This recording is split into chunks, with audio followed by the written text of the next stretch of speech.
Good day, everybody, and welcome to our latest PRovoke Media podcast. I am Paul Holmes, and I have here as my guest today, Rick French, who is the founder of French West Vaughan, one of America's leading independent, I was going to say public relations agencies, but I think the topic of this conversation is going to show that FWV is actually something a little bit more than that. We're going to be talking about how Richard has grown his agency and evolved it into something that includes a whole array of integrated services, content creation services, and beyond, usually ahead of the curve. I think Richard was into peso before peso had a name. So welcome, Rick. Good to have you here. And first of all, congratulations on your 25th anniversary. Well, thank you, Paul. It's always great to chat with you, and thank you for your thought leadership in the industry and helping pull our industry along, because you've been doing that for as long as I've known you, which probably goes back 30 years or more. We must have met each other when we were two, but we are celebrating our 25th anniversary on April 1st, and it feels like a quick and very fun ride from a small boutique startup agency with a couple people and a couple clients to, I guess now about a $38 million agency with 6 offices around North America and a great stable of clients and people. So I feel very blessed that we've had that success. Just share a little, if you can, about your origin story, how the firm came to be.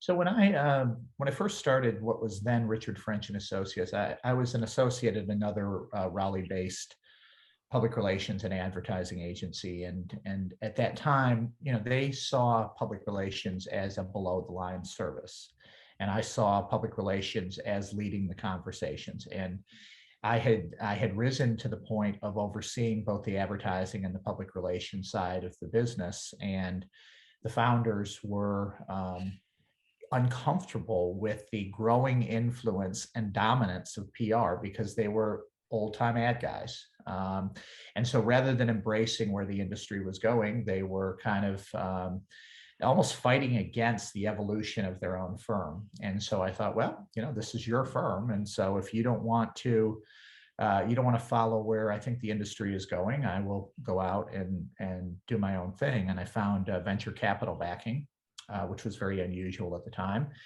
and started the firm. And we decided we were leading with the public relations discipline because we saw it as multi-channel communications as opposed to one-way directed communication that we saw advertising as being, and kind of got out really early in a lot of trends, and kind of over the evolution of the agency. It is we were very early into digital. We were very early into licensing. We were very early into long-form content. And so, my philosophy from the time I started it was that if something is going very well and very smooth, it's time to disrupt it and figure out a new way to look at what we're delivering for our clients and try to be ahead of the curve. And I think we've done, a pretty decent job at it. Let me ask you a little bit about that sort of the pre Richard French and Associates time, because I think in that time there were dotted around the US. I mean, there's still plenty of them today, but at that time there were dotted around the US plenty of ad agencies that had sort of started PR subsidiaries or PR units that was seen very much as a bolt-on or an add-on. And in some cases, the PR units had grown to the point where their quality surpassed that of the ad agency that they were part of. And I think then the tension began to get really apparent, that that the inclination of an ad agency was always to recommend an ad campaign as the solution to the problem, and then, essentially sort of click their fingers and say, come do some PR for this. Is that how you found it, and was that a frustrating model to operate within? I did. The firm that I was with, which is no longer in existence, and it went out of existence. It was a very large regional advertising agency, Rocket Burkhead, Lewis and Winslow, that had a good stable of national clients. But that's exactly how they looked at it. And I think that what PR was starting to cast a shadow over the agency, and the creatives in the agency got very concerned because we were winning all these very large PR assignments from large national brands ranging from Volvo to Wrangler and so on, which happen to be clients of my firm and have been for 25 years now when I left. But what ended up happening was they looked at this, and I think they just got uncomfortable because it wasn't this one-way controlled message anymore. You had to have conversations, and they weren't used to that. And so, and they did look at they enjoyed the revenue that PR was generating as incremental to the firm. But again, they called it a below the line service, and that told you everything you needed to know. The way I would look at advertising today or content creation is, obviously it's all integrated, but it has to start with multiple constituency groups having multiple conversations, and advertising isn't set up inherently to do that. And so, the reason I left was because I saw a brighter future for the public relations industry with it being the lead discipline. And I think that, history has shown that certainly to be the case. And I think a lot of the best creative right now is being done by public relations agencies, not necessarily ad agencies, and that really understand who their audiences are, and then can direct the creatives to go out and speak to all of them, as opposed to a one-size-fits-all model that advertising tends to employ. So, I remember the early years, as you said, you and I had known each other for a while. And you guys were one of, a good number of sort of small regional independents that I thought was doing interesting work, but I wasn't especially paying attention to.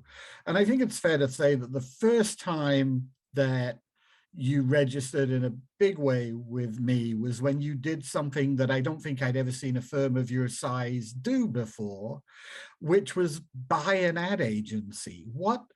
How far into the sort of growth cycle of your firm was that? And what prompted that? We were 2 years in when I made the offer to buy West and Vaughan, which was a very well-established regional ad agency that had twice won Adweek's Small Agency of the Year. And I did it so that we could bring creative as well as paid media planning and placement under our roof. And rather than losing the equity in the brand, my firm was only 2 years old. I just said, let's put the names together, and that's where French West Vaughan came from. And that started a pretty aggressive acquisition strategy, where then over the subsequent years, in addition to buying, an ad agency, I would buy individual specialized firms that had practice areas that we wanted to be in or were already in, and this kind of added to what we already had. And that became a very consistent strategy that I've employed over the 25-year arc of the agency. And I do think we were one of the first PR firms to buy an ad agency that I recall. And I remember you calling that out at the time in an op-ed piece about, maybe this will become a trend. I remember going back and reading it many years ago. That's it. And it was a good strategy for us. It was interesting at the time because when we bought that firm, one of the things that they were dealing with was the fact that they were seeing their clients in need of more services than just creative and media planning and placement. And so, we picked up additional work as we became an integrated agency. And, so we had to drag them along, though, because they were old line in the way that Rocket Burkhead was kind of an old line agency. And if an agency doesn't evolve and recreate itself all the time, it is destined to lose its relevance like any other consumer product or service. And so that's how I've always looked at consulting businesses.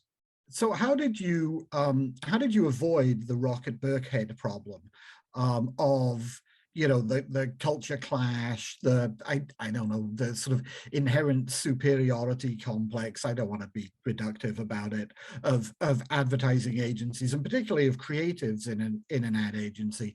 And did you find it culturally challenging to bring these people in and have them be, to have an ad agency be a subsidiary of a PR firm?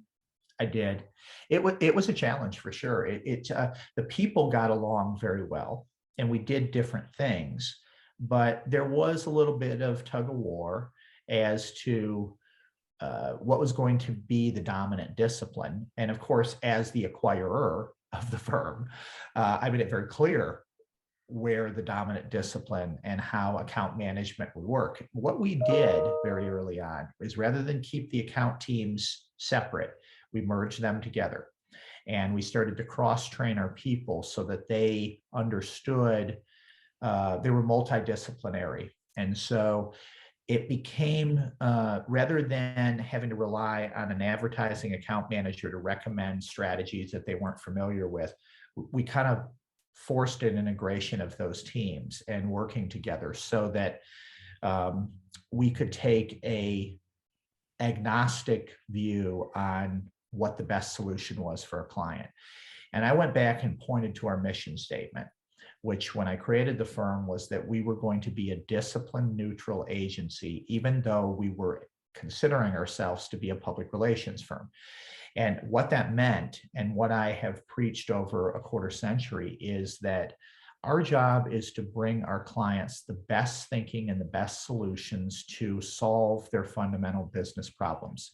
Whether we have those services under one roof is irrelevant. Our job is to recommend what is needed so that they grow and we have a long-term client relationship. So the strategy of making these acquisitions was to bring the services we were recommending already, but maybe didn't already have under one roof. And so, we went out and acquired the ad agency, and we've acquired digital firms, and I acquired a licensing agency many years ago that was a wildly successful venture for us, so that we could help our clients expand their brands into new product categories.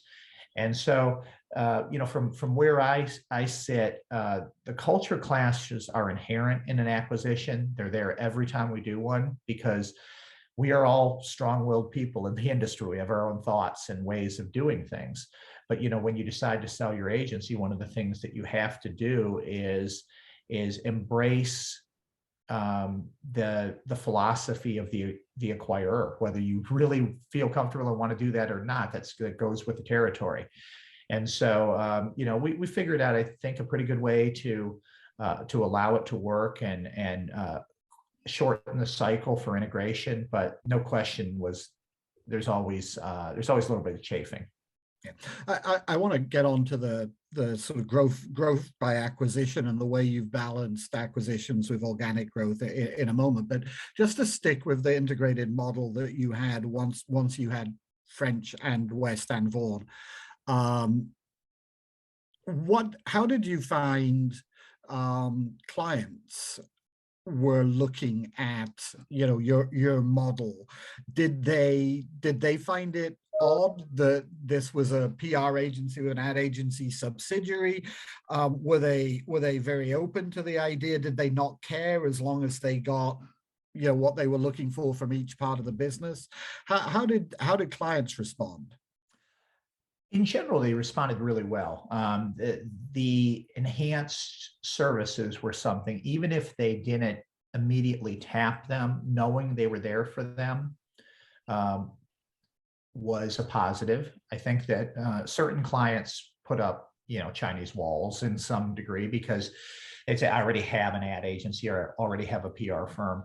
But over time, those tended to break down. And as client needs shifted, as digital became more prominent, as public relations, as earned media was becoming more challenging to get, in some cases, as newsrooms were paring down and things like that, as we went through various economic cycles, they started looking at the agency as, well, what can you do for me? Here's my needs. How can you meet them? And so over time, we saw we've seen our work change with so many clients. We may have started in one place and we are in a completely different place several years or even decades later with them. And then, so let's talk about sort of the string of acquisitions, I think it's fair to call them a string, that followed. Again, fairly unusual for a mid-sized independent to be out there in the market, snaffling up other boutique firms, mostly boutique firms, in the PR business. But you were able to finance that, and you were also able to integrate fairly successfully a series of acquisitions into your business. What were the challenges there, and what were the benefits that you saw? The benefits were giving us access to certain clients and intellectual capital in terms of people and office infrastructure that helped add to our story. The way that I was able to finance it really came about through, I believe, and I haven't seen anything to be contrary to this statement. I believe we were the first agency in North America to really be in the licensing business and consulting. That came about because I put some money into a licensing venture that was in bankruptcy with a handful of other people, and I became the majority owner of several well-known outdoor lifestyle brands that were in fine arts and the home space and so on. And as we concentrated with our team to grow those licenses and businesses, we started to expand into a lot of different product categories. We were doing a lot of different product deals with the stars of HGTV and Bravo and things like that. So we were into that very early and building separate lines of businesses that were celebrity endorsed. And as those businesses really grew, those product lines grew, they became very, very important to the retailer that was licensing them. And over a series of several years after really building the business, we were able to sell off some of those individual lines to the retailers themselves so that they would not have to pay higher licensing fees that we would require to protect those, and then ultimately packaged the company and sold it as a whole. And that resulted in a very large return on investment for the five of us that owned the company, and with me being the majority owner. And so what I did is, rather than just go take those dollars and go move down to Barbados or go to Ibiza, I put it into my own kind of fund to invest in other agencies and creative services and kinds of businesses. And that's what allowed me, we didn't have to take on any debt in any of these deals. And so every acquisition that I've done has been basically a debt-free acquisition that I have funded.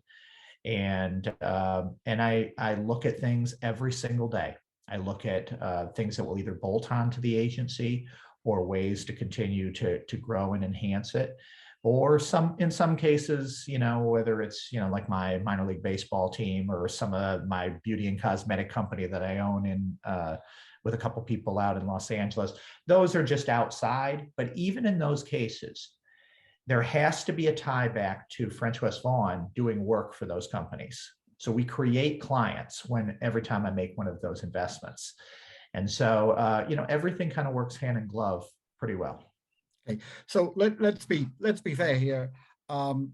Telling other PR agency owners, buy a licensing company in distress, build it up and sell it for X million dollars is not necessarily advice that a strategy that everybody could replicate. But But tell me what advice you would give to sort of somebody in your position 15 years ago or 20 years ago, who wants to grow their firm and is looking at acquisitions but doesn't know quite how to make that happen. Because what we're seeing today, and we do research into this every year, is that the vast majority of acquisitions that happen in the PR business the last 3 or 4 years have been mid-size independents like yours buying smaller boutique PR firms or boutique firms in adjacent categories like digital and SEO. Yeah. But how would you advise somebody who's sort of looking to make the first one of those? Well, be fearless. I think that there's a decent chance it'll fail, and don't be deterred.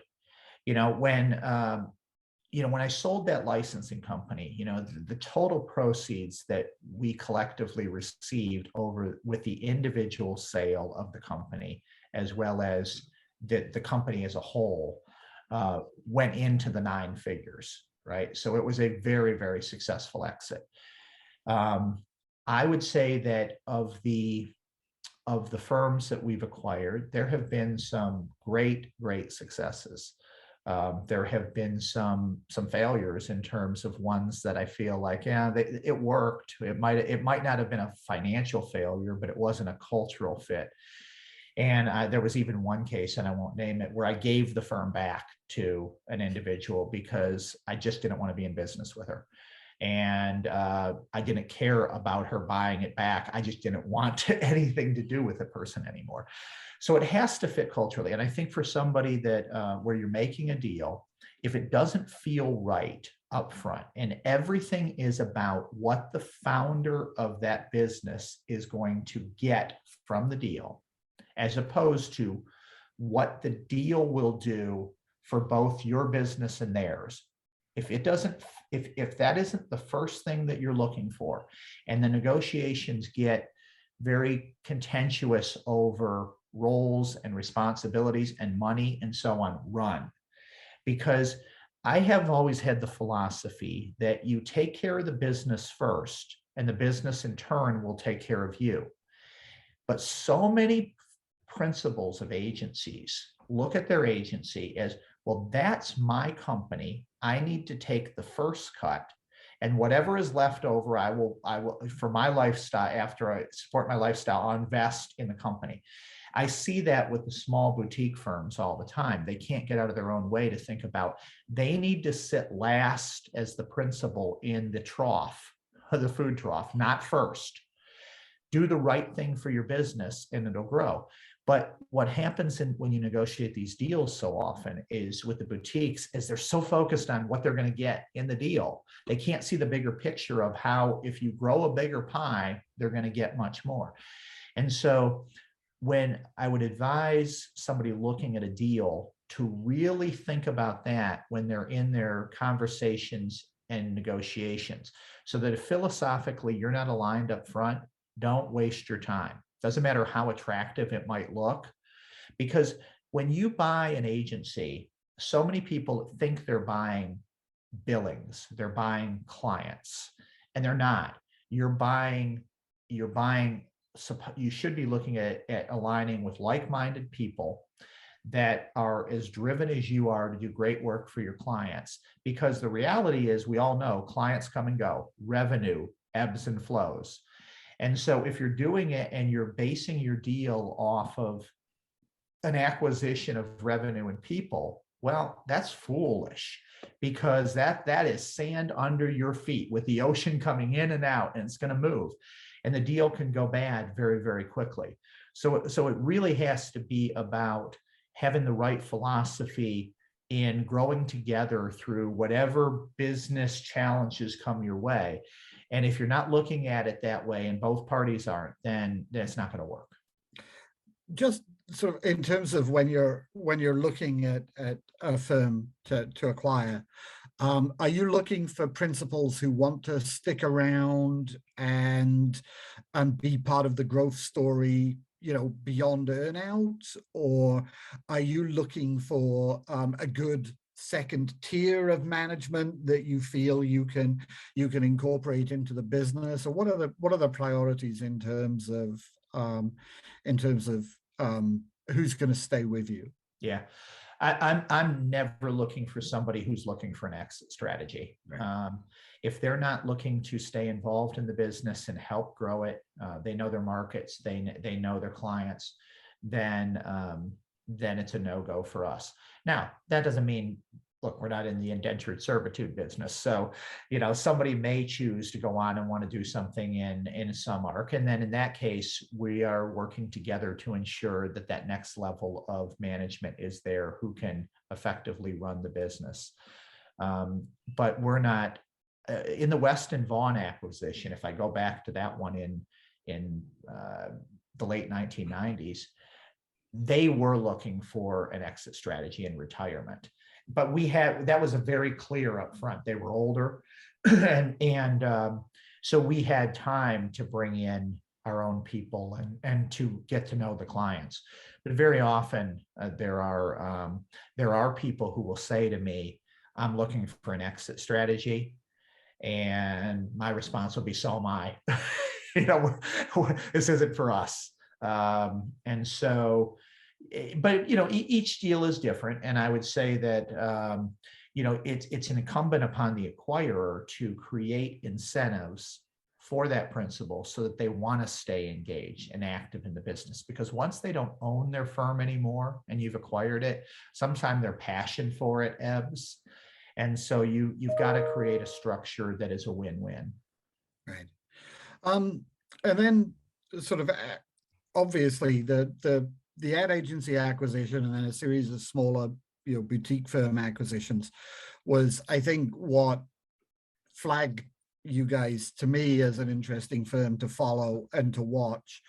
The next sort of aha moment that I remember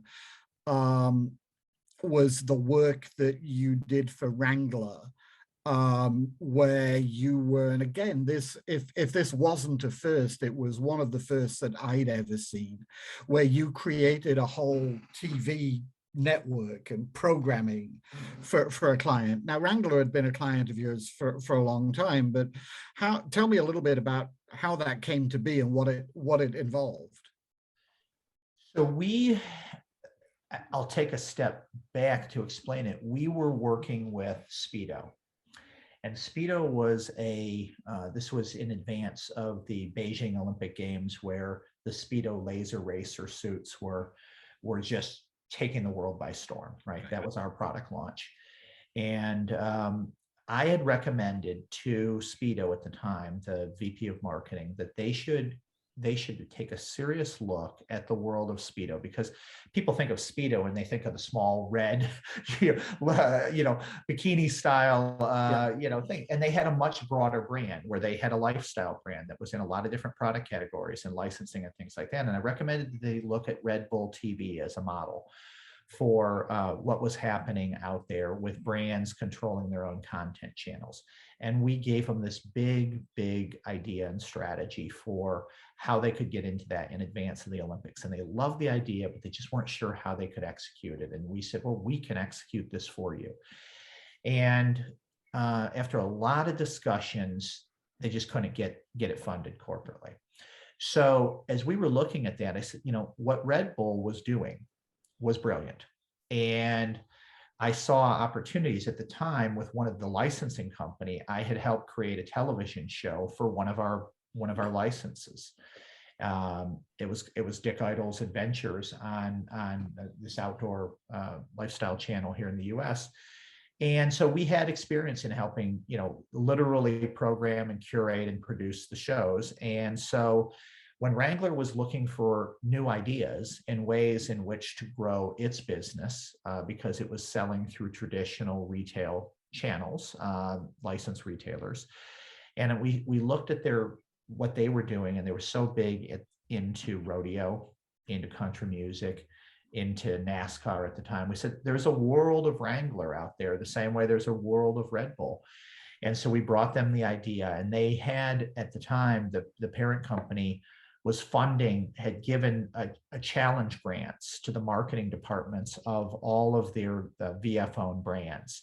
And they were all kind of fighting for funding with big ideas. And this was a big idea to create the Wrangler Network.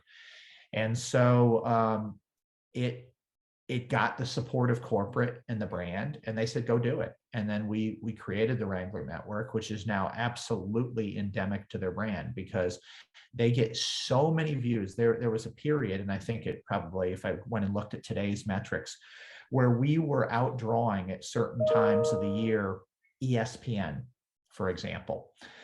We were getting more daily viewers during National Finals Rodeo, live stream of country music concerts. We live stream George Strait's 50th anniversary, 50 number ones, and special concerts. And all of a sudden, the brand, not only did it become a lifestyle brand that people just went to when they're fans, but we started selling advertising to other like-minded, non-competitive brands. So it became a revenue generator for the brand.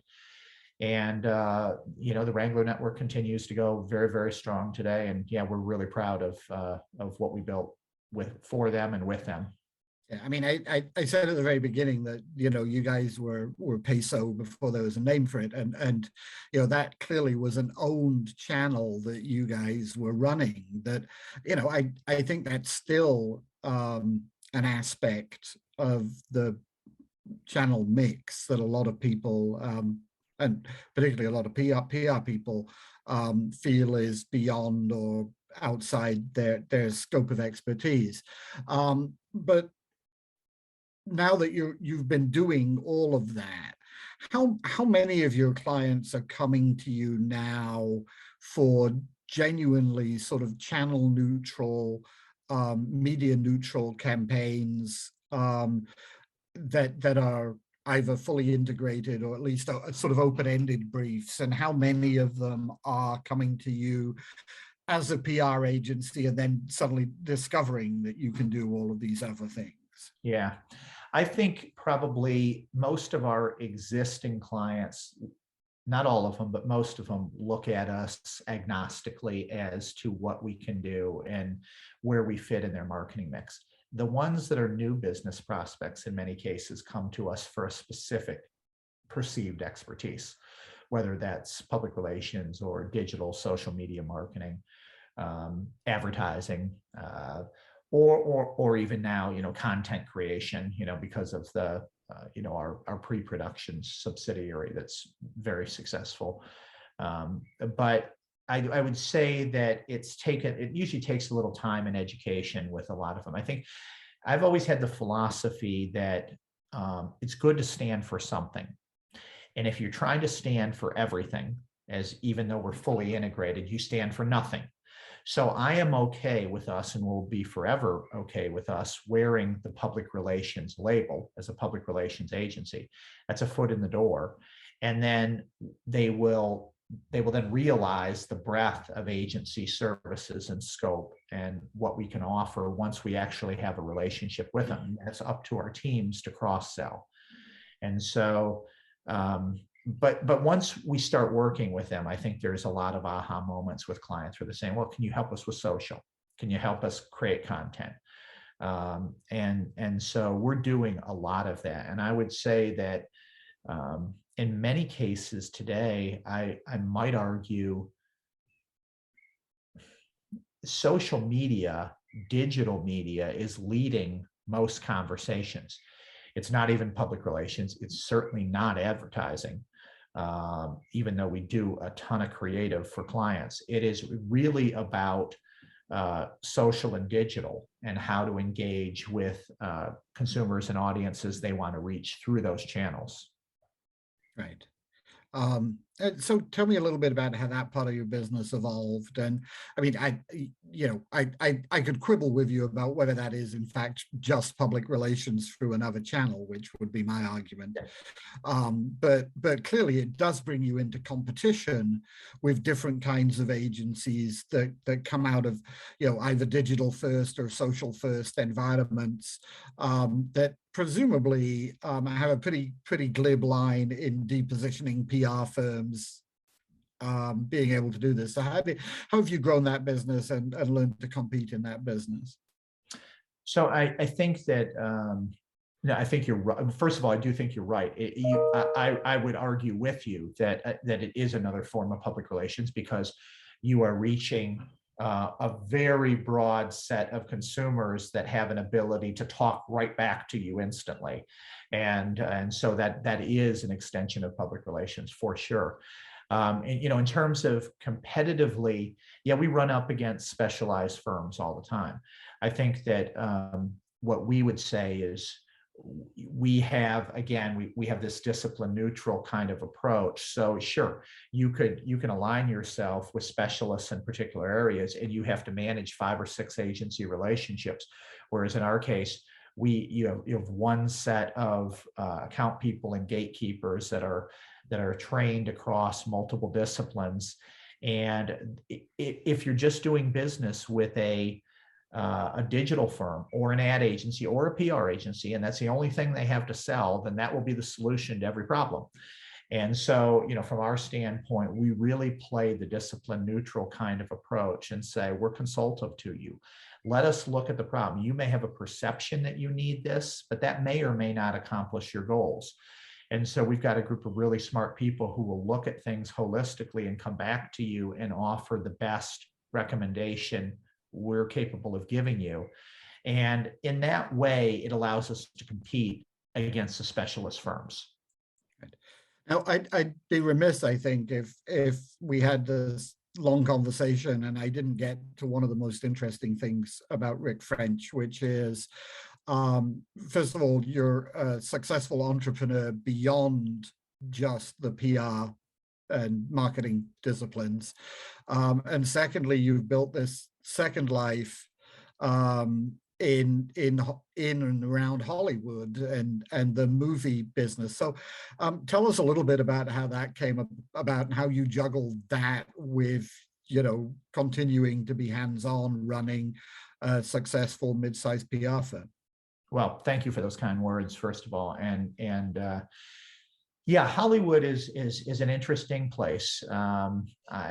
We got into the business because I saw it as a natural evolution of what we were doing. If a public relations, advertising, and social media agency is largely short form content driven, then television and film is a form of long form content. And since we had already been involved in this arc through the licensing company with creating our own television show, and then through the Wrangler Network and helping them program a 24/7 network, it wasn't a big leap for me personally to start to get involved in first financing a number of Hollywood projects that I wanted to be involved with, and then ultimately getting involved in producing. And so, right now I've got 5 pretty major projects set up with global studios, ranging from Netflix to Warner Brothers to STX, where we are producing stories, telling stories. I do a lot in dramas and biopics and so on, and work with the studios, work with distributors. I saw that as an opportunity to lightly and organically include some of our clients in those storylines. So here's an example. I'm producing, the lead producer on retelling Buddy Holly's story. I did that because 2 things. I've had the privilege of being on the board of trustees of the Rock and Roll Hall of Fame for 16 years, and Buddy Holly was in our first class of inductees, is one of the most influential artists of all time. I also have the privilege of serving on the Buddy Holly Educational Foundation board. And in my discussions with Buddy's widow, Maria Elena Holly, she had told me on many occasions that the first Buddy Holly story, which was Gary Busey's movie that made him famous, and was the first music biopic ever, major biopic ever, that she wasn't really involved in the story. She really wasn't included. And it didn't tell a complete story of how Buddy Holly helped. He was essentially the Jackie Robinson of his time in music, in helping break down the color barrier in music, where there were segregated audiences, there were segregated, the artists didn't perform with one another. And so as I listened to those stories, I knew some of the surviving members of the Winter Dance Party and the Biggest Show of Stars tour. They were friends through my association with the Rock Hall, and I sought them out for conversations about this. And they kind of confirmed for me what she had said, which was, man, he was a civil rights pioneer in that way. And so I looked at that and said, I wanted to tell that story. And so I began this process of putting the movie together, bringing on, well-known director and attaching talent and getting the financing. And now we would have already made the movie if not for COVID. You have to have all these crowd scenes that you couldn't shoot during COVID. And so I'm planning to put it into production in partnership with a major studio later this year. And I see that, if you think about this, Buddy Holly grew up in Lubbock, Texas, right, in the late 1950s. Just as Wrangler jeans were really exploding. You have to know that I will be putting our clients' products into that movie. And, every time there has been a collection, for example, of where Wrangler did a partnership with Bohemian Rhapsody because Freddie Mercury used to wear Wrangler jeans all the time, they instantly sold out those collections.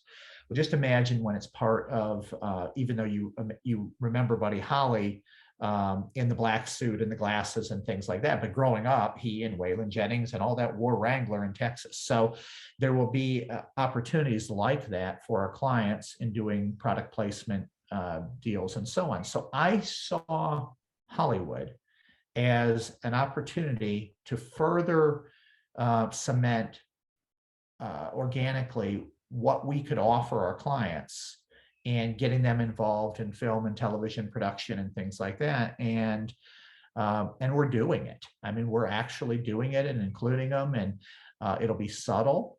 And when it comes out, you'll just start to notice it. It's not going to be an in-your-face product placement kind of the deal. I know how the deal works. For me to get a product placement deal with Coca-Cola, for example, I need to show 60 seconds of the can clearly on screen to get a certain amount of money. I don't have to play that game. Creatively, I could just go to our clients or go to anybody, through and say, look, we're sure that's one way to help you with production expenses and so on. But since I've got the financing all set up, I want the movie to be authentic. But we're going to look to our clients first to see where the opportunities exist for them. And I think, again, for us, it's one of the things that keeps the agency hot and relevant after 25 years. It helps transform us. And so I'm going to continue to look for opportunities like that where we can create a really nice halo for the agency. And I think Hollywood does that. Yeah. And there are, I think, relatively few PR entrepreneurs who've built, on businesses of any kind outside of the PR industry.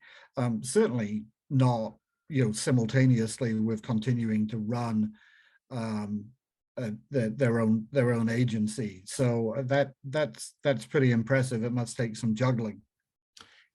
Time management. There's some long hours, but I've never felt like my job was work, and so I enjoy what I do.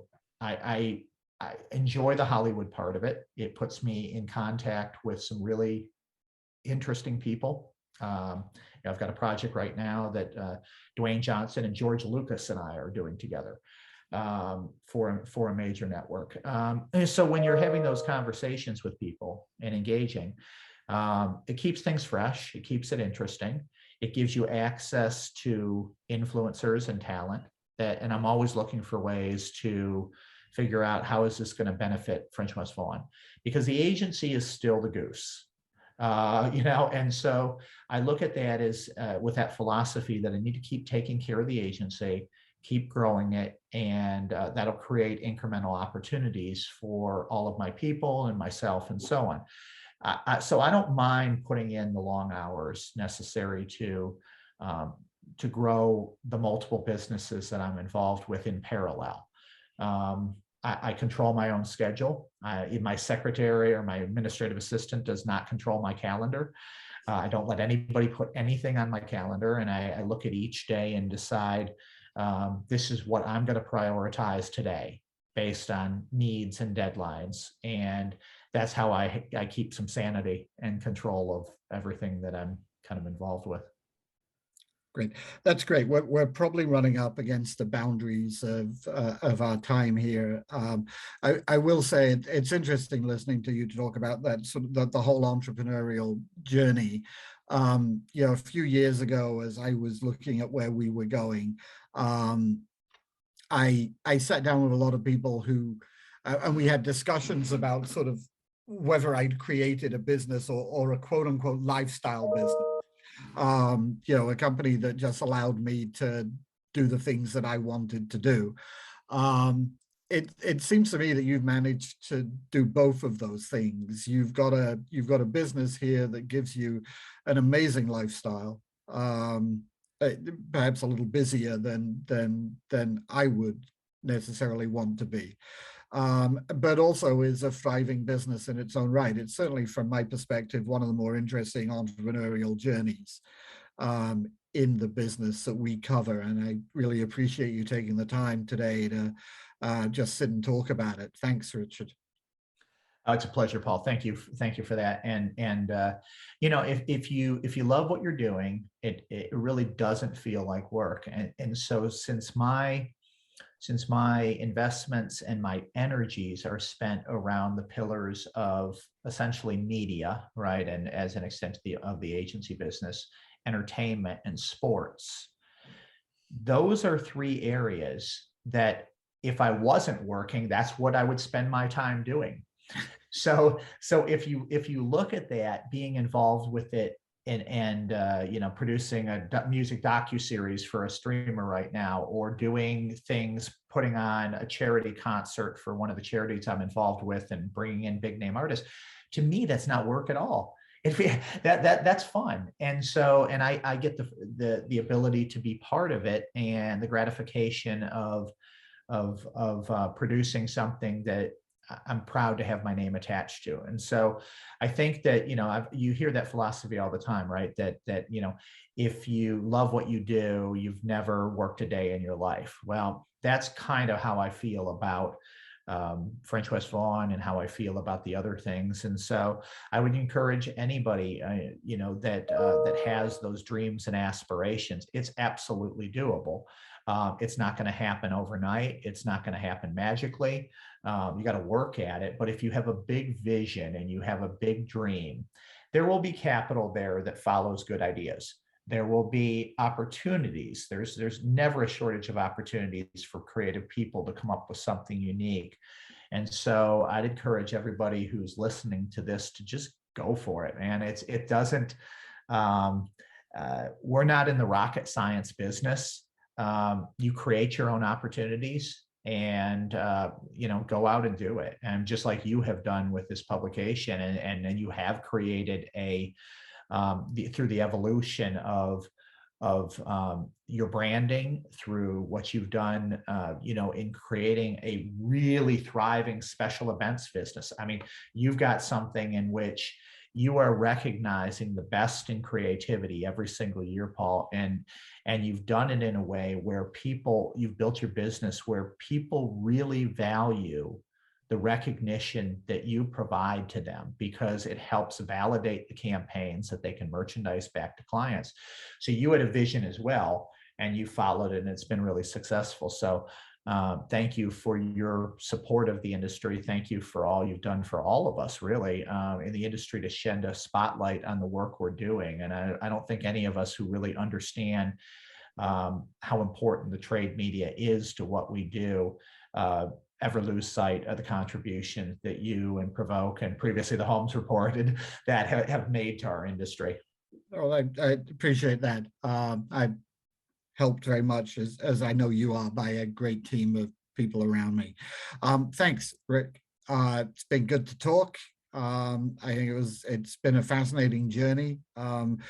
You're one of the firms that was founded after I started covering the business, so I've got to cover your firm through its entire life cycle so far. It's been fun to watch, and I'm sure it'll be more fun to watch in the future. Thanks so much indeed. Thank you, Paul. Appreciate it.